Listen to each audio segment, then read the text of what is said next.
Hi guys, cześć, Zuza here. So, as Halloween is coming very soon, I would like to tell you a few things about history of Halloween in Poland. So, in Poland, Halloween wasn't called Halloween, but we had a festive called Dziady. As it doesn't translate really to English, I will keep calling it either Polish Halloween or Dziady, and you will know what I mean.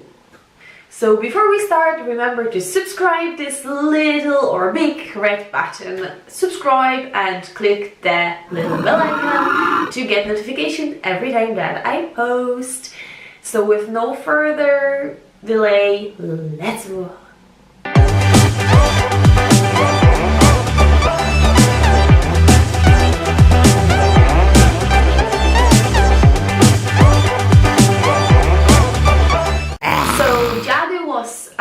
Polish, as I keep saying, Polish Halloween. It was before Christian times festive, and it was celebrated mostly by Baltic nations, and not only Polish people, but all the Baltic Sea nations, and because there wasn't really countries before that.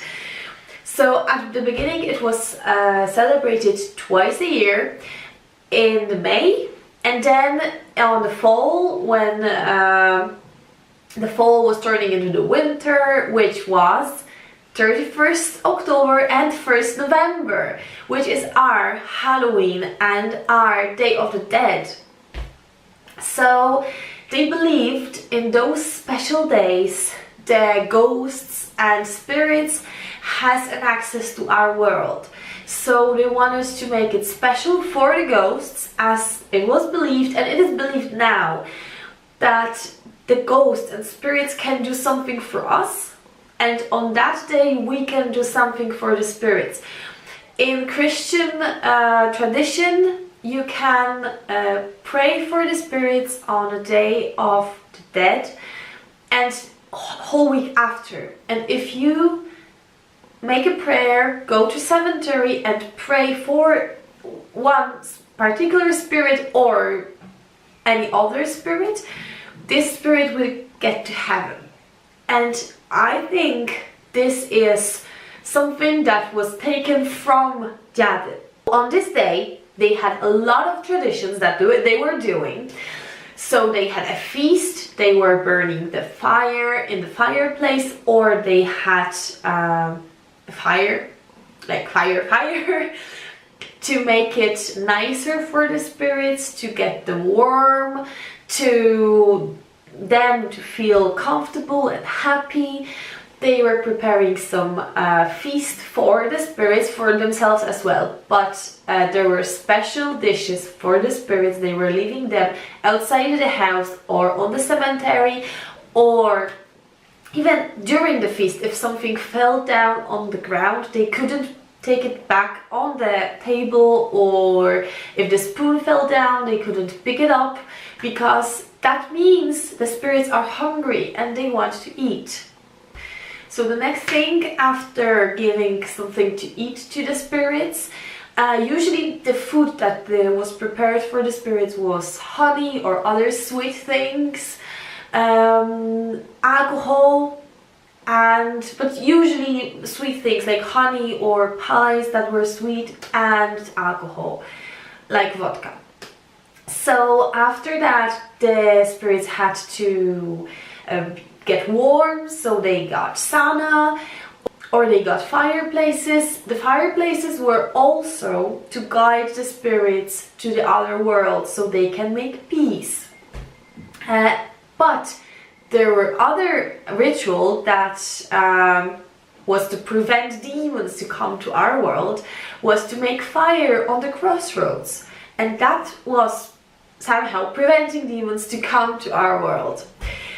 And then they had the feast either on the cemetery or their houses or the crossroads. So there was, depending on the region, depending on the time, it was a bit different.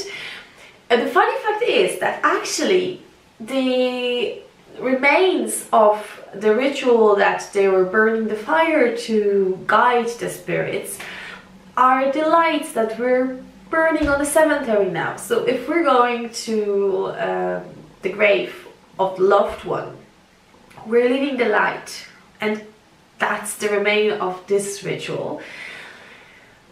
The next ritual that was actually written in the book Dziady, made by Adam Mickiewicz, it was the special ritual with one man who was believed that he has some connection with the afterworld, and he was doing some rituals. He was doing the talk with the spirits, and it was believed that he can help to move from this world. If something was keeping the spirit from resting in peace and moving to the afterworld, and the spirit was staying on the like our earth, our grounds, it was believed that he can help them.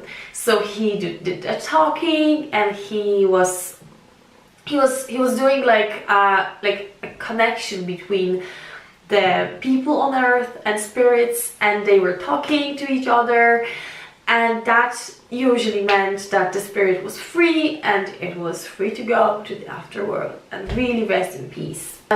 They also made masks for the spirits, and the first Halloweens, either in Poland or the other parts of the world, was very, very scary. They were doing like demon masks, or people that were killed, or people that died in very violent situations. So they were doing masks like that, either to prevent the demons to come to our world, or it was some kind of visualization. But that's how the first Halloweens in the whole world looked like. So during this time, during this day, the 31st of October, and the night following that, there were a lot of forbidden things to do. So you couldn't be very loud, because that can scare the ghosts. You can't, after the bath or after washing dishes or whatever, you couldn't pull your water out of the window, because under the window there can be some spirits that can sit there, and you can scare them, and they can be angry at you, and they can stay on earth and, you know, hunt you. So you couldn't do that. Then you can't burn fire in the chimney. Like, you couldn't use the chimney that night, because that was the way that the spirits were going out of the earth and coming from the outside world to earth, so you can scare them. Then you couldn't stitch anything, so you couldn't, on that day you couldn't stitch any clothes or any fabric at all, because you could stitch the spirit to earth and it could be stuck. So after Christians came to those grounds, and after the church was very powerful at the time, they were changing the rituals and all the festives that the pagans had to some of the festives that were allowed by the church, which means they've changed Dziady for Day of the Dead, which now in Poland we celebrate that we're going to the graves of our loved ones, we leave the light. As I mentioned, there is a connection between it. So, and we pray and we go to church, and it is still believed in church that it is a day, the day when the spirits have this special connection between their afterlife and the earth life. But it's not as it was, it's not anymore pagan. So that is how Halloween looked in Poland ages ago. And I would say it seems very, very pagan, very medieval, but actually a lot of rituals were actually done 200-300 years ago, which is not that far ago. So I hope you enjoyed the video. I hope you'll give me thumbs up and be cool and stay cool, and see you the next time. Bye!